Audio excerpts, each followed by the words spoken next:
if we do not clear our interference, honestly, nothing else matters.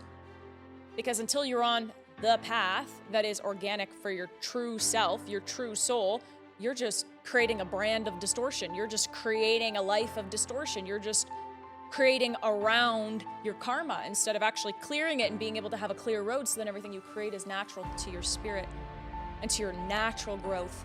When you have evil or different nefarious interferences or really heavy negative interferences, it's always going to feel like 2 steps forward, 1 step back, 2 steps forward, 1 step back. I've got this milestone, but it feels like nothing. I know I should be more powerful, but there's always going to be this tug of war in life. And I can only tell you this because I've had 4 major interferences that I have had cleared in my energy since 2019. And the truth is, who I was then versus who I am now, I can tell you with 100% accuracy that I would not be here today in the strength that I am at, in the clarity and purity of heart, of intention, to do God's work in the way that God wants me to do the work, had I have not had these interferences cleared. I truly believe this was my last life to get it right. Yeah, Victoria! Woohoo! You did it! Fucking right, doggy, I did. It's about dang time.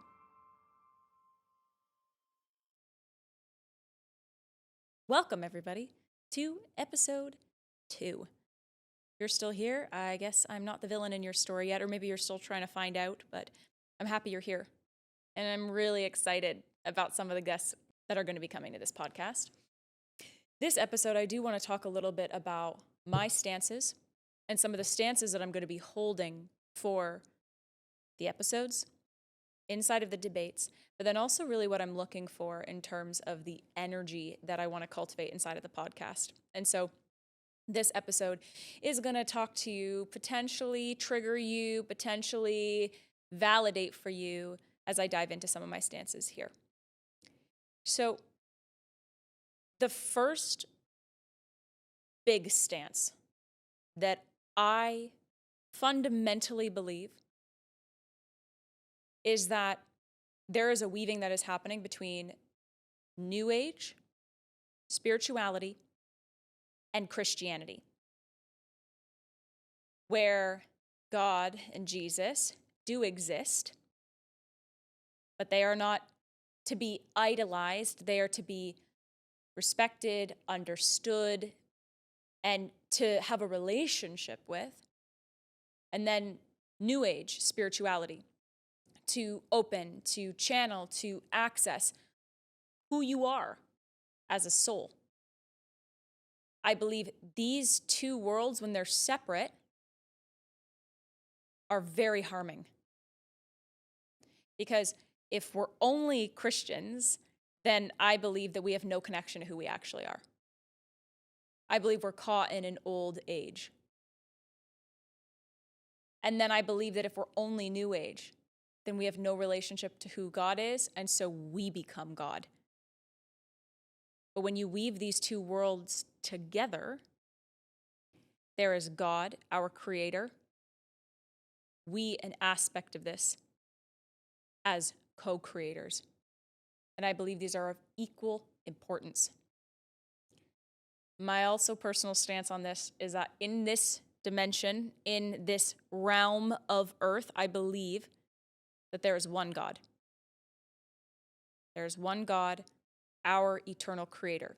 Outside of this crazy earth school we're living in, could there possibly be other gods? I don't know. I guess we're going to have to debate about that. But right now, the only point that I think matters is there a God? My fundamental belief is yes. And is that God one? Yes.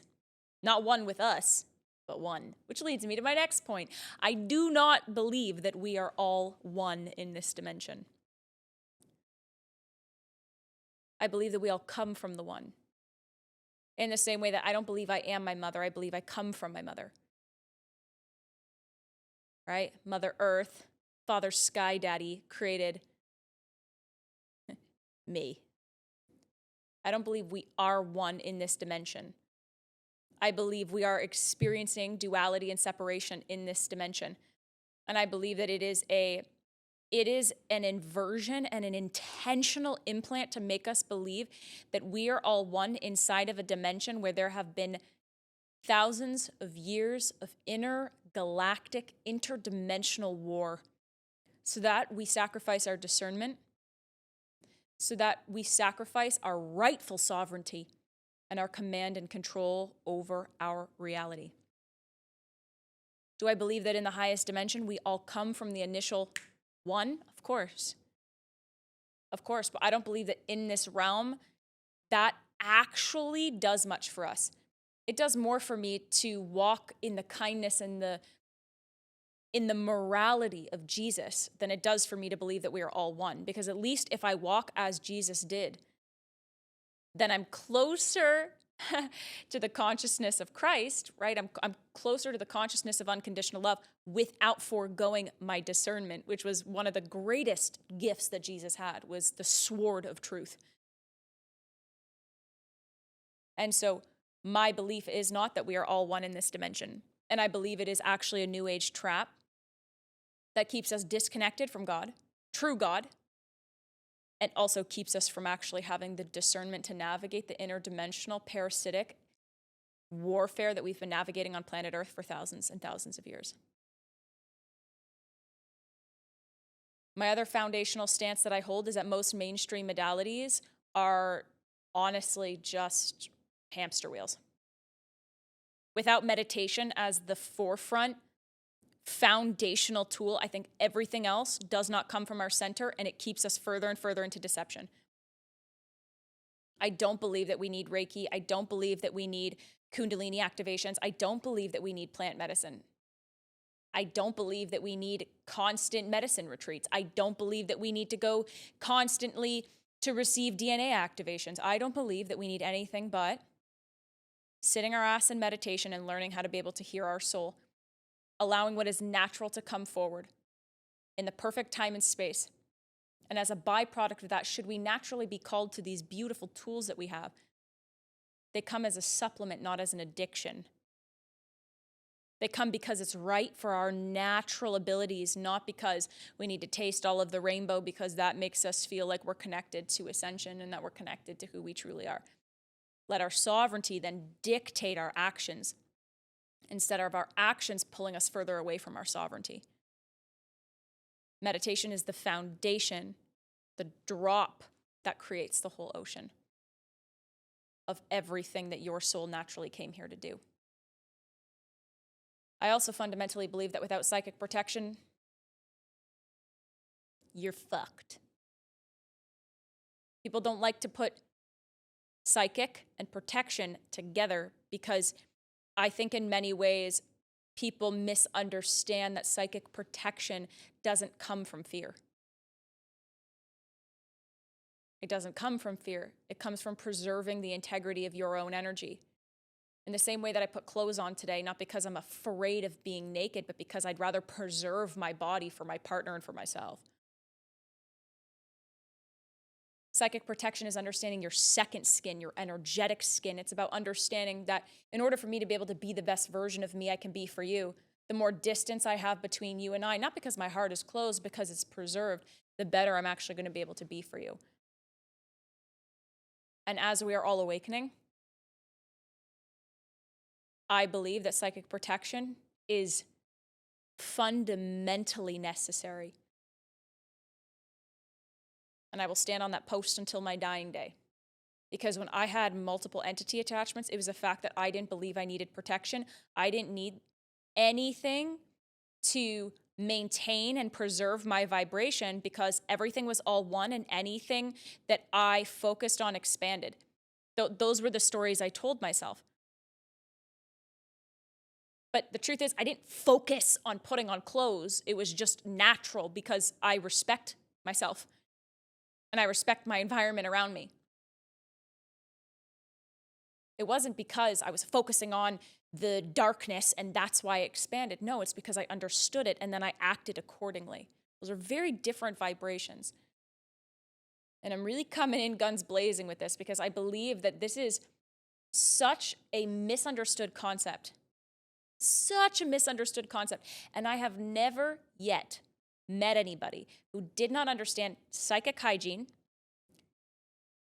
actual foundational principles that take care of our own energetic fields, such as psychic protection, that were stronger than me as a psychic. I've never seen it. I've only seen strengthened psychics, strengthened healers, strengthened channels actually agree with my stance on this. So I'm excited to see. Are there other master psychics that are going to, challenge me on this? I'm happy to have a conversation about this. But in my world, in the foundations of what I teach, wanting you to stay on your natural path of life as your sensitivities are heightening, as trickery is becoming more advanced. I hope you hear me when I say that my intention behind teaching psychic protection is not to make you feel more fear. It's help you to preserve the dignity of your sensitivity and your vibration, which you deserve to have. And this game is very intricate. So my next stance on this is, if we do not clear our interference, honestly, nothing else matters. Because until you're on the path that is organic for your true self, your true soul, you're just creating a brand of distortion. You're just creating a life of distortion. You're just creating around your karma instead of actually clearing it and being able to have a clear road, so then everything you create is natural to your spirit and to your natural growth. When you have evil or different nefarious interferences or really heavy negative interferences, it's always going to feel like 2 steps forward, 1 step back, 2 steps forward, 1 step back. I've got this milestone, but it feels like nothing. I know I should be more powerful, but there's always going to be this tug of war in life.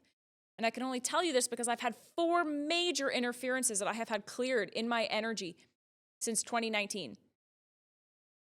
And the truth is, who I was then versus who I am now, I can tell you with 100% accuracy that I would not be here today in the strength that I am at, in the clarity and purity of heart, of intention to do God's work in the way that God wants me to do the work, had I have not had these interferences cleared. I truly believe this was my last life to get it right. Yeah, Victoria. Woohoo, you did it. Fucking right, doggy, I did. It's about dang time. So when I talk about interference, I'm talking about the different negative and evil blocks, if you will, some people resonate with, different attachments, different loops and cycles that your soul, combined with your free will, if you will, like your free will has created what is now these different soul interferences that is not allowing you to experience the full natural path that you came here to experience. And so I believe that true energy healing work, real root cause energy healing work with master psychics and energy healers that know how to actually be able to spot the root interferences and to remove them, to restore them, to surge them, to seal them, are necessary in our corners before we can ever truly do the work that we came here, really truly came here to experience and to serve in purity for others. So interference work is so, if not the most important thing, so that the thing that we're protecting, our energy that we're protecting is actually pure, right? Otherwise, what are we protecting? Well, our vibration, but if our vibration has been distorted because we have an attachment, you can see how this can get quite entangled. And so that's another big stance of mine. Another big stance of mine is that I honestly don't believe that we should be invoking anything that is not natural to our energy. If we're not in natural connection with our guides already, that means that we're not a vibrational match for them yet. I don't believe that we should be calling them in until we start to get those natural impressions. When my grandfather came through as the first spirit that I connected with, he came through naturally. It's actually why it was a miracle. It becomes less of a miracle when I'm forcing it. And it's actually not helping us grow our confidence and our connection to our channel, to our power, to our soul connection when we're forcing things instead of allowing things to come naturally. And so when we no longer invoke things because we're trying to connect, then things can naturally come to us. And so when it comes to our guides, I definitely stand firmly that we should not be invoking our guides, invoking archangels, invoking beings, invoking spirits until they naturally come to us. Until it's actual natural order.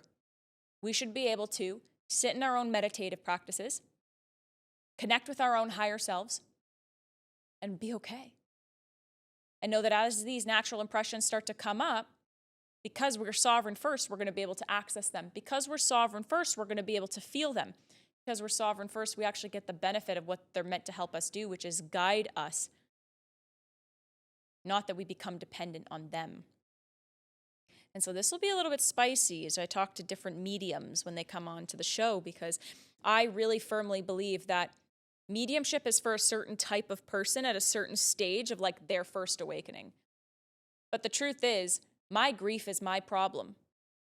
And when that person passes, or that dog passes, that animal passes, is up to me to take care of my own energy and my own emotions around the experience. And it's up to that soul to go continue to be free if it's choosing to be free. And I believe that people get really entangled in mediumship because from one perspective, I believe it can be supportive for the person who's deep in grief. But from another perspective, I honestly believe that should have been their grief to take care of in the first place. And that's usually indicative of a spirit that hasn't yet totally evolved into its own understanding. At a certain point, it just becomes a soul leaving its physical body and continuing to experience itself and us and our grief, navigating it in sovereignty. And so that's my stance on invoking. You know, I work with extraterrestrial guides. I work with an extraterrestrial guide. I've been on assignment with him for the last 3 years, but he came to me naturally.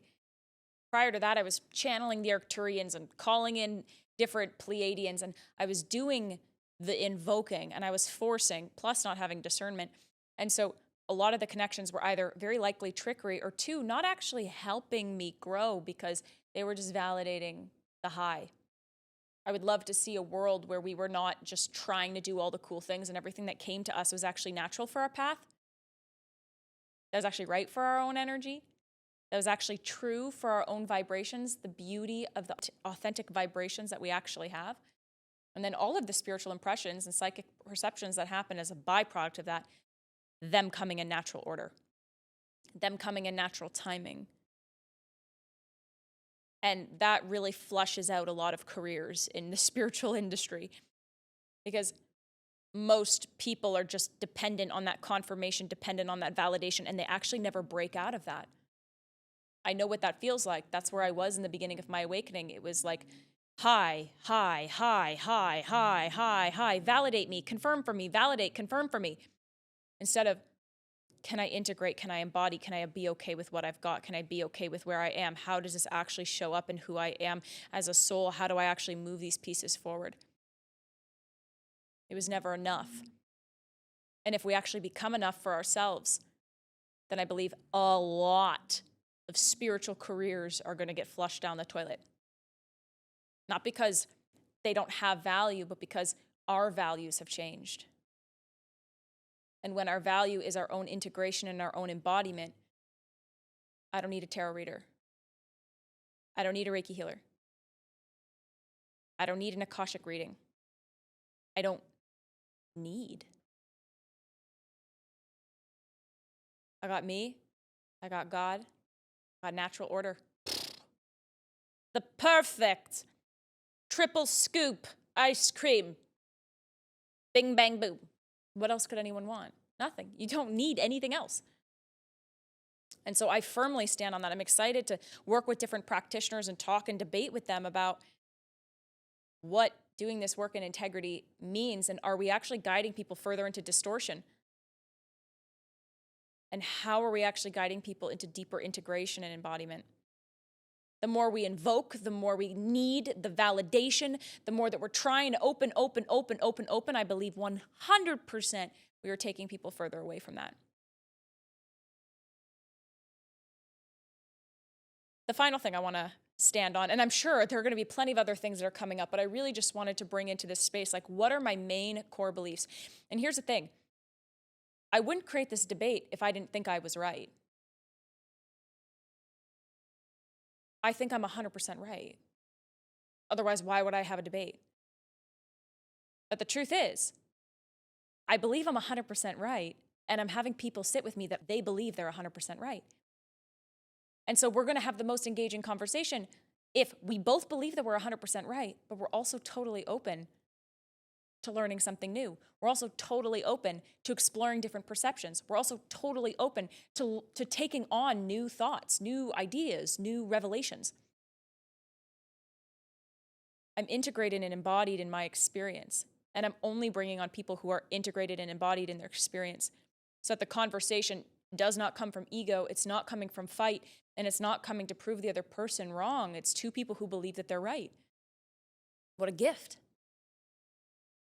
And so all of that is to say, ooh, I'm having deja vu right now. Cool beans. Fun. Okay, V. Deja vu. My final big belief here is that, okay, I'm just going to say it. I believe this whole like we're going to 5D thing is hooey. Do I believe that we are accessing fifth dimensional awareness? 100%. Do I believe that a lot of us have tapped into it? Yes. But do I also believe that we will never not be in this third dimensional reality so long as we are living in this human avatar on Earth? Yes. And do I believe that the more that we try to chase 5D, love and light and unity consciousness, the further we get from the things we need in this planet? Discernment, integrity, embodiment, 1000%. I would love to see a world where we just like didn't talk about 5D. And instead we talked about doing this work in integrity, serving on our natural path of life, offering the best possible service we can to the world, in purity, in truth, in God's hand. And if we touch those dimensional access points, great. If not, it's not the goal.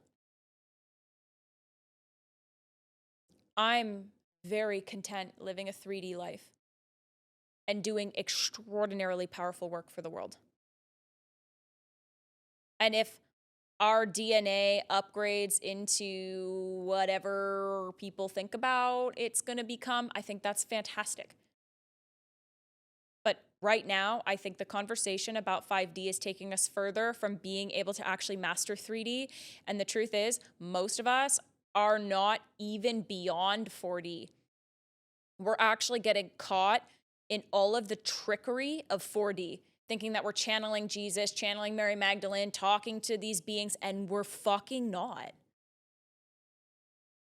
Because we don't have discernment, because we're not in our bodies, because we're not doing this work in integrity. If those things are actually real in our 3D experience, then when we've mastered this 3D game, then we can actually access these higher dimensions in truth.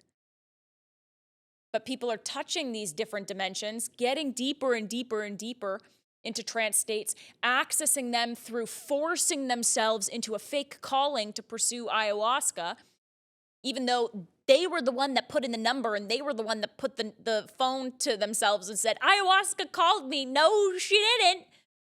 You called you. Your ego called you. And now you're opening up, ripping the veil. You're not ready. It's not natural. You think you touched 5D, but you come back down to earth and then book in your next ayahuasca session with a white shaman 3 months later. No. No. No. No. Can we just evolve in integrity? Can we just be here in our embodiment? Can we just have discernment in this dimension? And then naturally we will grow into higher dimensions. But the goal isn't the higher dimensions. The goal is to be here, master this intricate interdimensional game, and things will naturally happen as a byproduct. So those are my main stances. I know I can get super deep into like plant medicine and some other things, but I'm going to park it for now because I trust that those things will naturally come up. And so I've spoken into this a little bit, but I want to end this episode by speaking into what I'm really looking for on this podcast. The types of people I want to interview. I want to interview people who genuinely are embodied in their different path of life. Because if someone's half-baked and they come onto the podcast, they're not 100% or they're just coming here to yell at me, like, that's not what a real debate is. A real debate is two intricate, unique individuals with their own experiences and their own conclusions as a byproduct of those experiences, coming together to go deeper, not to become more superficial. And so I want 144 guests, 144 spiritual leaders who are embodied, who are integrated in their truth, to join me at the mic to debate the certain conclusions that they have come to find. Sometimes I will stand on a different side of a stance, mainly because I actually hold that belief. And other times I will challenge some of their beliefs to feel into how they got to this conclusion, and is the conclusion that they found actually in integrity? And the deeper I challenge, do we find that they're more embodied or perhaps something else? And my highest hope is those who sit at the mic with me will do the exact same with me.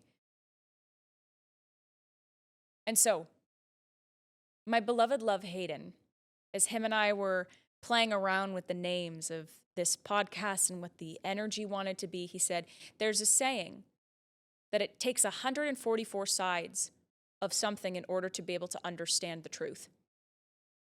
In order to get a whole picture, there's 144 sides that we have to look at in order to get the whole picture. And so I'm interviewing 144 embodied spiritual leaders who want to go head to head, yes, head to head, not ego to ego, knowledge to knowledge, so that we can find what is the whole picture. What does it mean to awaken for real? What does it actually look like, feel like, to exist in this realm in our full embodiment as awakened souls? This is what I'm looking for. And this is what you're going to see, feel, experience inside of this podcast. My highest hope for each and every single one of my listeners is that you discern the heck out of these conversations. That you find what your resonance is and where dissonance is. Actually having conversations with two embodied leaders will help you be able to discern what that dissonance is. And then run away with that. What a gift it is to have that, the gift of to judge well. And this podcast is intended to do just that. To help us all judge well. Because like I've said before, and I'll say it again, I really believe we have enough information. The issue is we don't actually have the integration. We don't actually know how to discern the information. And the Spiritual Debate podcast will bridge that gap for us. So, next time you see me, you're going to see me with a guest. This guest, I honestly don't think I could start this podcast in any other way, but without the guest of all guests. I'm going to bring my beloved Hayden on, my extraordinary fiance, my soon-to-be husband, and we're going to have a very rich conversation with you all. But for now, I'm going to leave you with this question. Is the LGBTQ plus community New Earth? Question mark? This is the conversation we're going to dive into on our next episode. I don't know, guys. What do you think? See you then.